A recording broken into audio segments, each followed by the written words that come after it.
خب سلام علیکم بچه ها همه کسا نقدین سوزیم انا که در این نواری ما که پیش از سالی نوی شیرسته خیلی آخران نوارمون آیدی بگین می شود در زبانی برنامه‌سازی وب نت یعنی ویژوال بیسیک نقطه نت که از ما 5 مثلا کار میکنیم با همین ویژوال بیسیک ده ما قسمتی گروهی مثال های بگینه با آخر میرسونیم خیلی که باشه آغاز میکنیم مثال یکم یک چند تاشو بیم قیازی 3 تاش توفته سایی 3 تاش هم میخونیم بعد یک باره هر سهشو حل کنیشو آغاز میکنیم سرعت автомобили якум в 1 км соат дуюм в 2 км соат масофаи байни онҳо хеле фалонӣ бемаълум баъди те соат муайян кунед агар онҳо нисбати ба якдигар дур шуда бошанд масофаи матлуб ба суммаи масофаи аввала ва масофаи умумие ки автомобилҳо тай намуданд баробар аст масофаи умумӣ баробари вақт суръати умумӣ хоб 37 هم باشه همین خل است دوم مسافه بین آنها 1 کیلومتر است مسافه بین آنها را بعد 3 ساعت معین کنید اگر آنها در اول با سمت نزدیک شوی حرکت کرده باشند مسافه مطلوب با قیمت مطلق فرق مسافه اوله و مسافه عمومی که اتومبیل ها تعیین نمودند برابر است مسافه عمومی برابر وقت ضرب سرعت عمومی مثال 38 هم باشه معادله خطی A ضرب X جمع B برابر 0 را که با کوفیسینت های خود A و B داده شدند کوفیسینت A به 0 برابر نیست حل کنید حاضر 3 مثال شد بعدا 39 هم میخونیم یکم 3 مثال حل کنیم برای که 39 کمتر یک چند اپراتوری نوی دیگه هم خوش میشه برای همین رنگ نواری پیشینه یکم تیارش میکنیم بعدا فرمولاشو نویسوندن شما ده میفهمونیم خب مثال 36 فرمولا را ما تیار کردیم پیشکی و یک داریم داخل کننده و ایده بعدا اس بعدا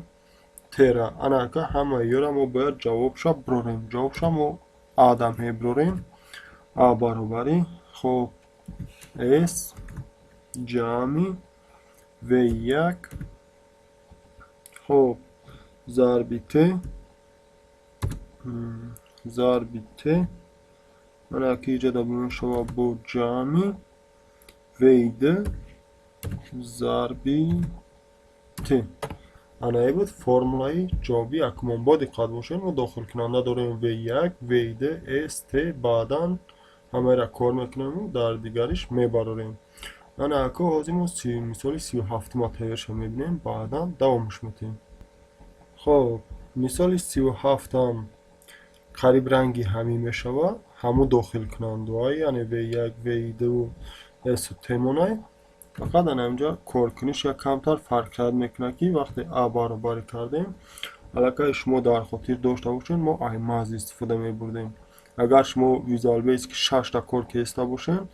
просто ABS می نویسونین و کارا میکنین انا اگر که رنگ ما ویژوال بیسیک و بنت در کار کشیده باشین مجبورین ایو سلو استفاده برین خب ABS ABS قوس میکشویم اس مینوسی انا که برای که جا مدل ما گرفته استیم که یا که جواب مینوس ها برآمدنی باشن هم ده اجازت نمیده و پلوس هم باید چهل که میدونیم ای مینوس ای مسافه باید هیچ وقتی مینوس ها نبرایم و یک ضربی ت جمعی ویده ضربی ت قوسا را میکشیم نه اینقدر گپ تموم فرمولای مثالی 37 مون همیه انا که برمیگردیم با مثالی 38 خب برم یکم تیار میکنیم بعدا دوامش میتیم خب مثالی 38 تا کار کنیش هم آغاز میکنیم یعنی ایسانیم x برابری ما باید قیمت x باید همی بیوبیم x برابری مینوس یک ضربی ب تقسیمی آ این اینقدر فرمولا که کوتاه کار داره همین را اگر درست بنویسیم ما قیمت x میوبیم در همینجا قیمت x پیچاتش میکنیم این بود مثالی 38 یعنی اگه ما برمیگردیم ایرا سخیان کنیم برمیگردیم به مثال 39 این مثال کمتر طرز فرمش درست‌تر میشود پیشکی تئوریمون هم میبینیم بعد با حاضر میفهمیم خب بچه‌ها مثال 39 را کمتر با دقت میشیم برای که اینجا علاقه کمتر فرمش وزن‌تر میشود میخونیم مثال 39 ریشه های معادله کوادراتی از ضرب x در کوادرات جمع b ضرب x جمع s برابر 0 را که با کوفیسینت های خود a b و s داده شدند یعنی کوفیسینت a با 0 و با 0 برابر نیست یافته شوند اگر معلوم باشد که دیسکریمینانت معادله مثبت باشد اول ریشه خرد بعد ریشه کلان از چوب برآورده شود اینجا بچه ها شما با دقت باشین اینجا شرط مانده است اول ریشه خرد یعنی ما باید معین کنیم که ریشه خردش کدوم ای بعدا اون را پیچت کنیم بعدا ریشه کلان تا که اینجا ما دو تا ریشه داریم هم x1 داریم هم x2 اینا در رفت حل کردن مثال با بیشتر میفهمیم و ریشه کلان از چوب برآورده شود ریشه های معادله کوادراتی از روی فرمولا این همی نویسندگی x1 x2 مینوس b جمع تا ریشه d تقسیم 2 ضرب یافته شوند که در اینجا d یعنی دیسکریمینانت که با b کوادرات مینوس 4 ضرب s برابر است ما نمیره حاضر حرکت میکنیم کورکنیشه درستش کار میکنیم شما پیشکی باید بدونیم که اگر خیلی شما ویزوال بیس که 6 تا کار کیسته باشین ما مثال یا برخونه دیگه در کار نیست شما اگر ویزوال بیس که 6 تا کار کیسته باشین اینا یا در کار نیستن یعنی اینا دیم در کار نیسته اگر که شما وبن در کار کیسته باشین b s d x1 x2 را پیشکی چرز دیم وارد کنیم برای که خطاگی نگتون آغاز کردیم فرمولا نویسیمونه یکم ما باید دیسکریمینانت بیاریم برای که به دیسکریمینانت ما یافته نمیتونیم د برابری انا اینجا میشه بعد خودش در فرمولا گفتگی بود b در کوادرات b در کوادرات مینوس 4 ضرب a خب ضرب s ما با این اصول دیسکریمینانت میابیم انا اکن نوبتی x1 و x2 را یافتن شما ما منویسیم x1 خب برابر انا اکه اینجا ما چرز مینوس 1 با میریم که رنگی همون مثالی پیشتره خواست هم میپشیم یک تشه اینجا باید چی گب میشه اینجا ما از ریشه نیز استفاده میبریم ضرب b خب جمعی انا اینجا ما از اسکوارت استفاده میبریم چرز ماز با طریق یعنی ماسکی ما اصولی ماتماتیکی اسکوارت را استفاده بردنیم و ریشه د گفتنیم در اینجا ما باید ریشه د را بیاریم اینجا ما خودی د را یافتیم و اینجا اوشا ریشه د را میاریم قوس هر دوش هم میپشیم تقسیم د ضرب a با قوس هی میکنیم د ضرب a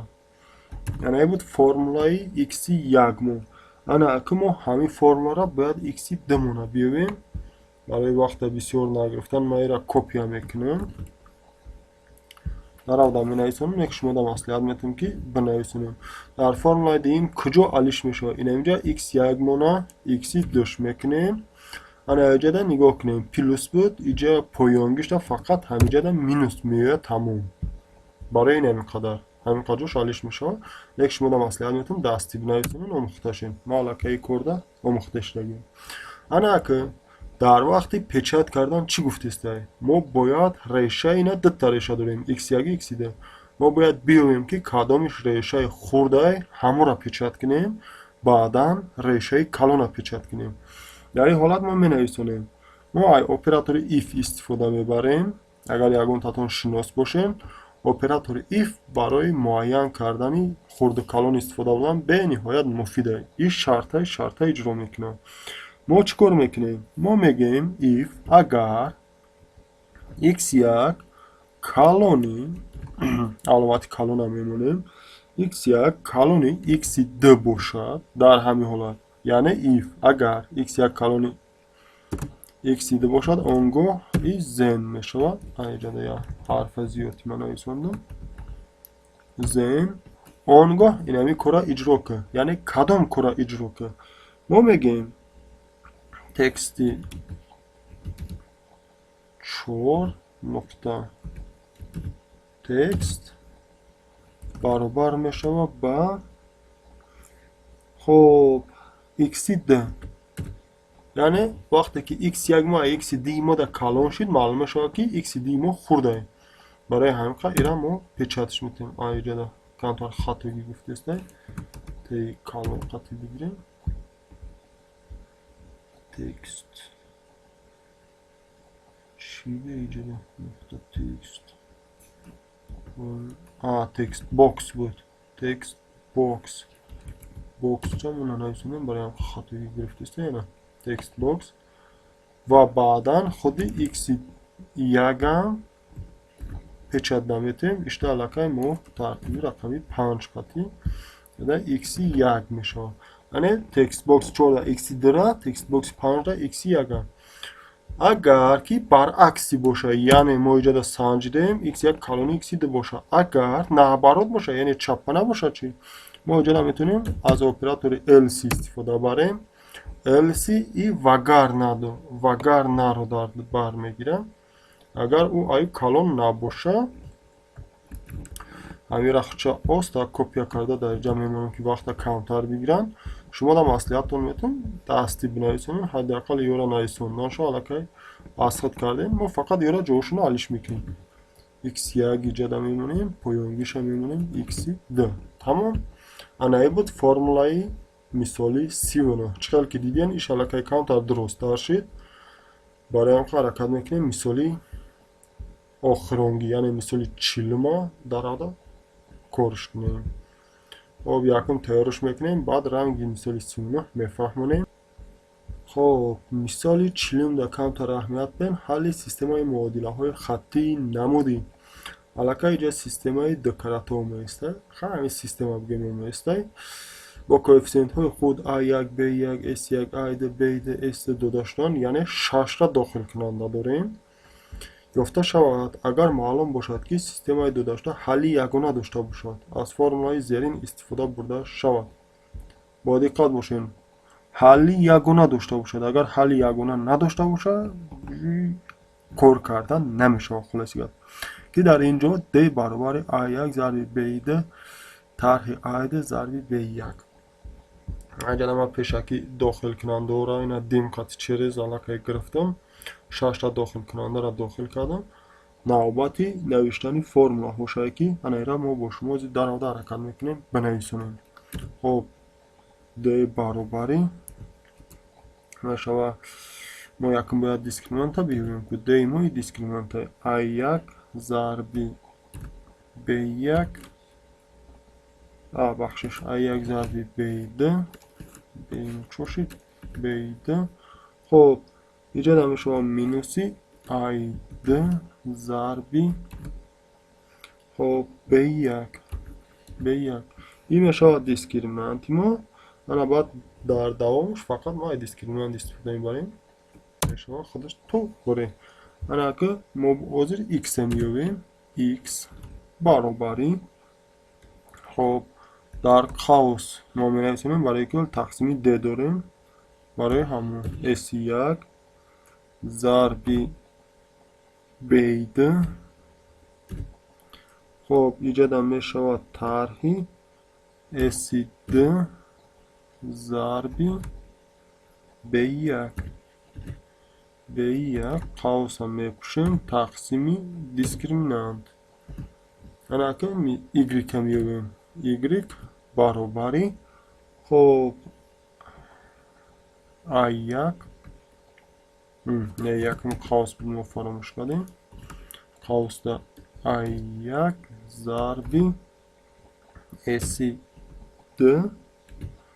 انا که طرحی a2 ضرب s1 خب قوس هم میپشونیم ایشان تقسیمی د خب تقسیمی د تمام. анака ин мисоли чилимам бучи ҷавобораму мебурем x y бо ҳами endif ира тоза кунем endif иҷода дар кор нестем фақат формула гирифтавем бо диққат бошед агар шумо Visual Basic истифода бурдаиста бошен вақте ки Visual Basic 6 истифода бурдаистем if-а нависонден if ба фалони баробари баъд else-ра баъд ира нависонден ва шумо дар камтар пештариша нагуфта будем охирда бояд шумо ҳатман end if-ам бинависонед бо сабабе ки анаи if-е ки мо гуфтаистем дар программае ки ӯзи ман истифода бурдаистам end if-а автоматик худаш мемона ана дар шумо шояд ки намона end if-а бояд ҳатман бинависонед набоша мисолтона хато мега яъне қабулш намекунад хулоси гап бояд end if-ам ҳатман бинависонед хоб бо ҳамин сарбаланду хонобод бошен то